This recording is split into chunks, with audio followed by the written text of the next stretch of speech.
오늘 본문은 제자들이 예수님 없이 어떤 귀신 들린 아이를 믿음으로 내쫓아 보려고 했는데 실패하고 주님께 찾아온 이야기로 시작이 됩니다. 이 제자들은 예수님에게 주님, 저 아들을 불쌍히 여기소서 찾아오는, 나의 아들을 불쌍히 여기소서 찾아오는 그 부모에게 자기의 믿음으로는 귀신을 내어 쫓지 못한 것에 대해서 이제 그러면 누구에게 찾아가야 됩니까? 스승에게 찾아가야죠. 예수님께서 그 모습을 보시고 오늘 본문은 꾸짖으시는 예수님과 꾸짖지 아니하시는 예수님을 발견하는 것 같습니다. 여러분, 예수님께서 누구를 꾸짖으셨나요? 오늘 본문에서 세상을 꾸짖고 귀신을 꾸짖고 제자를 꾸짖으셨습니다. 이 세상을 보면서 내가 도대체 얼마나 너희와 함께 있어야 하겠느냐고, 이 패역한 세대요. 어떻게 보면 안타까운 모습 아니겠습니까? 귀신 들린 아들을 예수님의 이름으로 좀 쫓아달라고 하나님께 의지하러 찾아온 사람이 그 제자들의 믿음이 없으므로 이렇게 실패하고 능력을 얻지 못하고 좌절하고 있는 그들을 향하여 이 예수님의 꾸짖음은 안타까운 탄식과 같은 것입니다. 그 탄식으로 이 세대를 꾸짖으시는 거예요. 내가 도대체 뭘 더 해줘야 되겠느냐고, 얼마나 더 참아야 하느냐고, 너희가 이쯤 되면 믿음으로써 내 이름으로 하나님의 나라를 세우고 이 귀신 들린 자를 고칠 수 있는 능력이 이제쯤은 생겨야 되지 않겠느냐고. 예수님께서 이 세대와 제자와 귀신을 책망하고 계시는 것입니다. 예수님께서 귀신을 책망하니까 귀신이 어떻게 되냐 하면 쫓겨납니다. 그리고 제자들에게도 책망하셨어요. 제자들이 왜 우리는 이렇게 못한 것입니까? 주님은 그 귀신을 내쫓고 귀신을 책망하니까 내쫓으셨는데 왜 우리는 못했느냐고. 여러분, 믿음의 관점에서 보면 우리는 예수님이 하셨던 그 일들을 우리도 할 수 있습니다. 왜냐하면 우리가 누구일까요? 예수님의 제자이기 때문입니다. 예수님이 제자들에게 12명의 70명의 그 제자들을 파송하실 때 권세를 주셨습니다. 귀신을 내어 쫓을 수 있는 권세, 병든 자를 고칠 수 있는 권세, 그 권세를 주셨는데 제자들에게 이 권세를 주신 것과 함께 가지고 가지 말라고 한 것들이 있습니다. 가방 가지고 가지 말라고, 돈, 지갑 가지고 가지 말라고, 그리고 두 벌 신발 들고 가지 말라고, 옷, 여벌의 옷 가져가지 말라고. 여러분, 여행 갈 때 가방 싸보셨을 겁니다. 어떤 분들은 1박 2일 가는데도 캐리어 들고 오시는 분이 있고, 어떤 분들은 일주일을 가도 그냥 가볍게 그냥 등산 올라가는 가방 정도로도 가방을 쌀 수 있는 것입니다. 우리가 나그네로 살 마음이 있다면 사실은 그렇게 여벌의 옷이 필요 없을 때가 많습니다. 저도 이렇게 여행 갈 때 여벌로 가져가는 거예요. 혹시 이 옷 입지 않을까? 혹시 이 신발 신지 않을까? 그런데 많은 경우에 그 옷 안 입고 오는 적이 훨씬 많습니다. 그런데 주님께서 왜 그 제자들에게 이렇게 나그네의 삶을 살게 하려 하셨을까? 믿음을 사용하게 하기 위함입니다. 여러분, 우리가 나그네로 사는 것, 단순하게 사는 것, 이것이 왜 축복이냐 하면 우리의 힘과 우리의 준비된 것으로 사는 것이 아니라 성령의 인도하심과 하나님의 역사하심을 경험할 수 있는 기회를 놓치지 않게 하기 위함입니다. 그리고 믿음을 사용하라고, 담대한 믿음을 사용하라고 말씀하시는 것이죠. 여러분, 우리는 정말 주님이 원하시는 삶을 살기 위하여 오늘 예수님의 책망을 귀 기울일 필요가 있습니다. 책망한다라는 것은 칭찬한다라는 말과 목적이 똑같습니다. 오늘 이 사단을 책망한 것과 제자들을 책망한 것은 본질적으로 다른 성격입니다. 사단을 책망한 것은 그를 꾸짖으셔서 쫓아내신 것이죠. 넌 여기에 들어오면 안 된다. 너는 여기서 나가라. 사단을 책망하는 것과 제자들을 책망하는 것 다른 것입니다. 그런데 예수님을 책망한 제자들이 있습니다. 베드로가 그랬습니다. 베드로가 예수님께서 너희는 나를 누구라 하느냐 질문하셨을 때 정답을 얘기했을 때 칭찬하셨어요. 기쁘다고. 그리고 너의 그 고백 위에 내 교회를 세우겠노라고.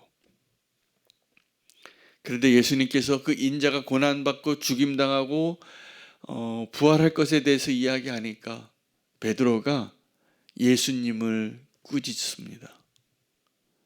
이 똑같은 단어를 써요. 베드로가 예수님을 꾸짖은 거예요. 이 의견 차이가 난 것이죠. 그런데 꾸짖는다는 것은 내가 옳고 상대방이 틀렸기 때문에 하는 말이죠. 예수님은 그 베드로를 꾸짖는 강도를 더 높이십니다. 그렇게 말하는 베드로를. 사실은 베드로는 예수님을 너무 사랑한 거죠. 그래서 예수님에게 예수님 절대로 그렇게 하지 마세요. 그 십자가의 길 그거는 가지 마시고 우리의 구주이고 하나님의 아들이 되어 주십시오. 이렇게 주장하는 그 베드로의 말을 여러분이 만약에 들으시면 내 제자가 베드로와 같이 이야기하면 저는 기분은 좋았을 것 같아요. 그래도 나를 위하는구나. 그런데 예수님은 그 베드로를 보고 기분이 좋아지신 게 아니라 화가 나셨어요. 베드로야, 네가 지금 왜 하나님의 일을 생각하지 않고 사람의 일을 생각하느냐고. 여러분, 우리가 하나님께 또 예수님께 칭찬받는 비결을 말씀드린다면 하나님의 일을 생각하는 것입니다. 그러면 우리가 믿음으로 살게 되어 있습니다. 그러면 우리가 하나님이 뜻하신 바대로 순종하게 되어 있습니다. 그러면 우리가 예수님을 가로막고 예수님 십자가의 길을 가지 말라고, 그것도 베드로의 사랑이었는데 잘못된 사랑이죠. 우리는 그런 경우를 많이 봅니다. 인간적으로 사랑하는 거예요. 인간적으로 위하는 거예요. 근데 예수님이 원하시는 것은 그것이 아니었어요. 우리가 서로 어떻게 격려하고 권면해야 할까요? 사람의 일이 아니라 하나님의 일을 생각하는 자로 사랑해야 합니다. 예수님이 칭찬했던 사람들을 한번 생각해 보시기 바랍니다. 오늘 예수님의 책망에 대한 본문인데 예수님이 누구 칭찬하셨죠? 기억나시는 분 계십니까? 저는 이 원고를 다 쓰고 예수님이 누구 칭찬하셨는가 생각해 보니까 이방인을 칭찬하셨더라고요. 자격 없는데 더 큰 믿음으로 나온 사람들. 그 중에 가장 대표적인 사람이 백부장이었어요. 이 백부장이 이방인인데 유대인들을 많이 위해서 도와줬습니다. 로마 제국의 장교죠. 그게 권한이 적지 않았습니다. 근데 이 백부장은 평소에 하나님을 경외하는 자였어요. 그냥 우연히 예수님 만나서 내 하인 고쳐달라고 하는데 믿음을 잘 사용해서 충성스러운 군인의 대답을 했기 때문에 칭찬받은 것이 아니라 이 백부장은 평소에도 이 유대인들을 잘 돌봐줬다는 거예요. 회당도 지어줬다는 거예요. 건축 헌금을 많이 냈어요. 이 이방인이. 그리고 자기 부하가 병들었는데 예수님께 부탁하러 온 것입니다. 부탁하러 와서도 이 백부장은 믿음을 사용했어요. 예수님 우리 집에 오실 필요 없습니다. 나도 남의 수하에 있는 자고 내 수하에 있는 자는 내가 명령하면 지킵니다. 훌륭한 군인이죠. 예수님 말씀만 하십시오. 여러분, 우리가 주님 앞에 믿음을 사용하면 주님 기뻐하십니다. 그 사람이 유대인이 됐던 백부장이 됐다. 요즘 우리가 어떻게 예수님을 기쁘시게 할까 챌린지 하잖아요. 제가 그 오픈 단톡방에 들어갔더니 너무 은혜로운 간증이 많아요. 그래서 정말 주님이 원하시는 바대로 막 화내고 싶을 때 감사하고 사랑하고 용서하고 이런 간증들이 많더라고요. 그런데 제가 정말 예수님을 기쁘시게 할 것인가 무엇인가 요즘 더 많이 생각하면서 오늘 본문 속에서 정말 우리가 예수님을 기쁘시게 하는 비결은 믿음을 사용하는 겁니다.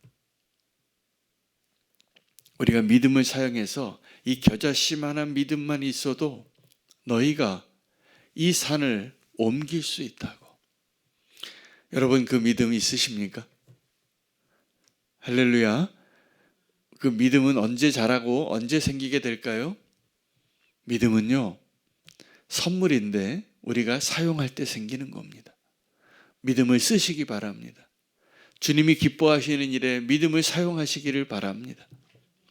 그것이 하나님을 기쁘시게 하는, 예수님을 기쁘시게 하는 비결입니다. 책망받고 칭찬받고의 차이는 예수님은 믿음의 관점의 기준으로 우리를 평가하실 겁니다. 책망한다는 것은 또 그렇게 우리가 낙심할 일이 아닙니다. 시편 기자가 여호와는 나의 목자라 말씀하시고 주의 막대기와 지팡이가 나를 안위하시나이다. 여기서 목동이신, 목자이신, 선한 목자이신 예수님께서 지팡이와 막대기를 언제 쓰실까요? 양이 잘못 갈 때입니다. 때리는 거예요. 책망하는 거예요. 그런데 이 시편 기자는 뭐라고 고백하냐면 그 예수님의 그 목자에 지팡이와 막대기가 있어서 내가 안전합니다. 내가 평안합니다. 여러분, 예수님의 책망 들을 때 낙심하지 마시기 바랍니다. 예수님의 책망 받을 때 이렇게 고백하셔야 돼요. 시편 기자처럼. 주님, 내가 주님 때문에 안전합니다. 주님이 나를 향하여 막대기와 지팡이를 사용하시니 제가 이제 알겠습니다. 주님 내 곁에 계시는군요. 주님 나를 사랑하시는군요. 나를 이렇게 인도하시는군요. 우리는 다 양과 같아서 시력이 안 좋아요. 길을 잃기 딱 좋아요. 그런데 주님 우리를 인도하신다는 거예요. 양은 목자의 음성을 아는 겁니다. 목자는 양을 아는 겁니다. 이름을 불러서 아는 것입니다. 인도하시고 계시는 것이죠. 우리가 사람의 일을 생각하지 않고 하나님의 일을 생각하며 주님의 칭찬과 책망 가운데 주님과 동행하는 삶 살 수 있는 믿음의 사람 되시기를 축복합니다. 오늘 주님이 참 소망이 되는 이야기를 하시는 것은 너에게 믿음이 있으면 내가 한 일을 너희도 하리라요. 더 큰 일도 할 수 있다라고 말씀하셨어요. 왜냐하면 내가 아버지께로 가기 때문이에요. 우리는 지금도 이 하나님께서, 예수님께서 얼마나 위대한 일을 하고 계시는지 잘 모릅니다. 믿음이 없어서. 오늘 우리가 주님을 기쁘시게 할 한 가지 방법을 주님이 말씀하셨습니다. 믿음을 사용하는 겁니다. 책망받아도 기뻐하시기 바랍니다. 칭찬받아도 기뻐하시기 바랍니다. 믿음을 사용하여 주님을 기쁘시게 할 수 있는 저와 여러분 되시기를 축복합니다. 오늘